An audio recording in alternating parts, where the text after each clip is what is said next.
channel. My name is Ada, your online therapist. I love what I do because I talk about what I learn, and the best way to know something so well is to teach it. And that is why it gives me great pleasure to talk to you guys about psychology. It's one of my favorite topics next to literature. But that's not what we're here for. Today's topic, I wanted to talk about conviction, how you judge situations and how you judge people. So, how do you view certain topics, and what is your viewpoint? What is your take? How do you sway in certain conversations? Take, for instance, the current elections that's happening today. That is Tuesday, American general election. So many people sway blue, which is Democrat. So many people sway red, which is the Republican. Now the question is, why do they choose either or neither in some cases where people are neutral, seeming that these two are not desirable choices? Now, here's the thing. I'm going to go over a few things and then come back to conviction, because the question is, what is your conviction and why do you hold certain convictions? Now, when it comes to issues of how we perceive things, that's why I started with perception. How we perceive things, how we see things. You see, oftentimes our brains interpret information based on one, previous information, that's past knowledge, basically, or what has been presented to us. That's how students learn. The first time you enter a physics class, you have no idea. Well, not everyone. Some people, through play and through parenting, get introduced to subjects that they eventually encounter in school. What I'm talking about perception-wise is how we learn as children from ages 0 to 7. We don't form an opinion. We simply learn, we observe, and we take in and we process. Everything a child sees from ages 0 to 7 is copy paste. Okay, and that is why it's so important to set good examples, to be good models, to be good examples for children. Because when parents think, I'm raising a monster, well, actually you are the mother of a dragon or the father dragon. Oftentimes, however, there are influences beyond parenting or that interfere with nurturing, and those influences it's like steering a ship. The ship of a child. A parent can only be captain of a child's ship from ages 0 to 7. And a ship is at sea, and that means you're dealing with the elements and the ocean, and sometimes it's favorable and other times it's not. But at whatever the situation, during daytime or nighttime, a captain has to make sure his crew and the ship gets to their destination safe. So what am I talking about? I'm talking about how we perceive things. Even when we mature into adulthood, our perception doesn't change. We still look, see. It's like monkey see, monkey do. Unfortunately, as adults, the only difference is we now have more tools to process information, but it's still monkey see, monkey do situation, unfortunately. Remember, I'm simplifying it. It doesn't mean the subject is that simple, but I'm trying to simplify it so we can just make progress. So even in adulthood, it's monkey see, monkey do. That's why you can see a group of people commit a crime. You can see a group of people riot, loot, and do crazy things, just as you can see a group of people join hands in solidarity and march and protest. Same way we're swayed in groups. Group energy intensifies the individual ability. So, in the terms of conviction, it's a strong opinion or a strong belief you hold about the subject. Now, the issue is when it comes to convictions, it's why do you hold such a conviction? Was it taught to you? Take, for instance, a Christian and a Muslim. If you were born into a Christian home, it is normal for you to have Christian beliefs. Same thing, vice versa. If you were born into a Muslim home, it's typical to have Muslim beliefs. And this will sway until you are mature to make your own choices and make judgments and have your own independent thoughts and ideas. Now, the thing about this is, as a young person, you're building your personality based on the influences in your childhood and your environment. However, as an adult, you see, as a child, you don't see the full picture, yet you are forming a personality, you are forming a view or conviction based on incomplete information. Now, as an adult, for you to have such strong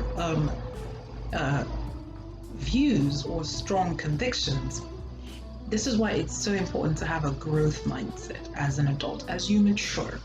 The reason being, you don't have the full picture. Take Facebook, for instance, a big corporation. There's been alleged cries about Facebook only showing you ads based on gender, based on ethnic group, based on country.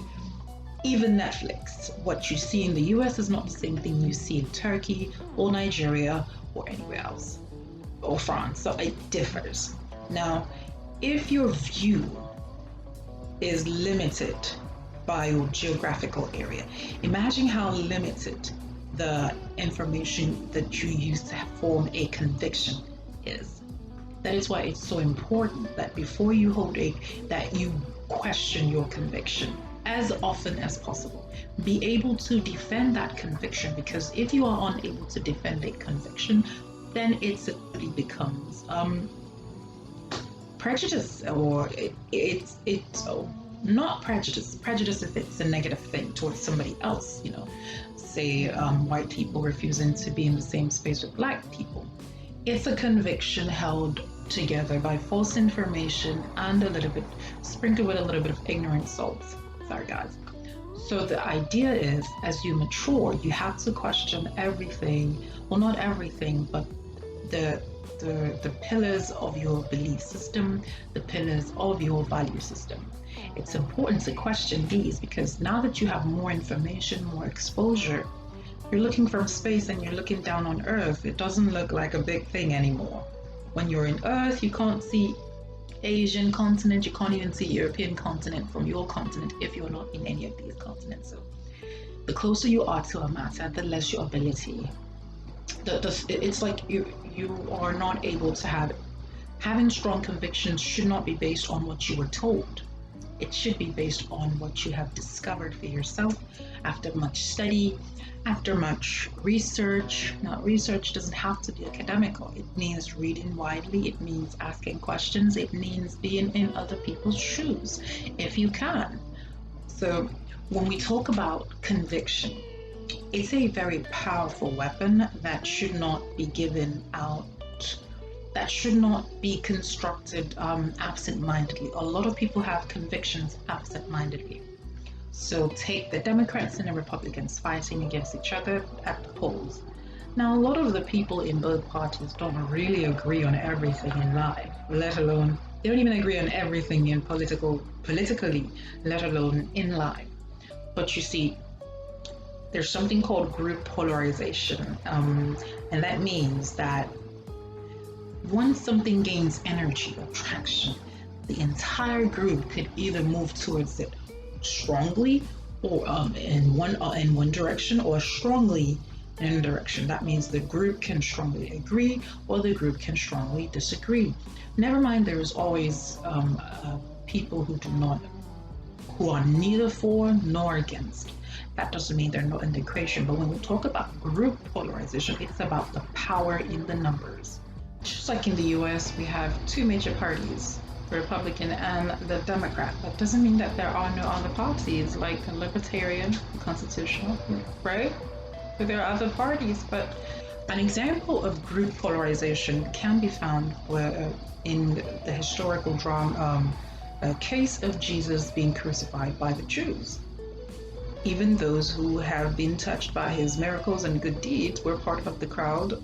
Well, it's not known convincingly, but for that much of a crowd, remember there was a time when they're all marching him into Jerusalem, claiming Son of God, the Messiah, and then suddenly there's another large group that says, crucify him, crucify him. So once there's an idea is held by a group, it is likely that individual conviction is dampened, it's minimized. So oftentimes it's important when you talk about conviction, before you hold a conviction, before you go on and say you belong to a group, a party, a clique, a gathering, whatever type of group, always understand that you will invariably have to compromise a bit of your personal beliefs. Because if someone were to come and say, I belong to the Labor, I belong to the Democrats, but I don't like Joe Biden, it kind of doesn't count. Not that it doesn't count on your as an individual, but as a group, he's the presidential candidate. So suck it up, okay? It's same thing for Trump. A lot of Republicans say they don't like Trump, but they cannot see themselves voting for a Democratic candidate. So when you make yourself part of a group, understand that you will be thinking as a group, and group think is when everybody is swayed towards the same idea or conviction. And usually we know that as much as two heads are better than one, those two heads better be well informed. Otherwise, it is said you never underestimate the danger of stupid people in groups. So guys, I just wanted to talk to you about your conviction. Why do you hold those convictions that you have, and are you able to defend your conviction? Now, if you hold a conviction based off of what you were told or what is the norm or tradition, it is highly likely that there's a tendency that there's misinformation, there's a tendency there is withholding of information, and there's a tendency of non-truths in that information. You see a lot of people read the Bible with different various interpretations. Now, if you do not have the requisite knowledge or experience per se of the person of God, you can be swayed by any interpretation of the Bible or the Bible scholars or pastors or preachers. So a conviction is a great thing to have, but it can make or mar you, because a conviction can either allow you to have a growth mindset that allows you to develop, to adjust, to be accommodating, and to be a high value personality, or a conviction can shut you out to new things or better ideologies or better system. It's up to you to choose what you hold true. So I hope you able to use this information for your good, and for those going to vote out there, please be safe. Businesses, I hope you've boarded up your windows just in case. A lot of businesses are doing that, because in the event of a disagreement, you are bound to have that group energy in a negative way. So please be safe, and good luck voting for your candidate. I would like to say may the best man win, but we do know it's usually may the popular man win, right? So thank you guys for watching. I will be sharing my next video next Tuesday. So thank you. Don't forget to comment, like, and subscribe.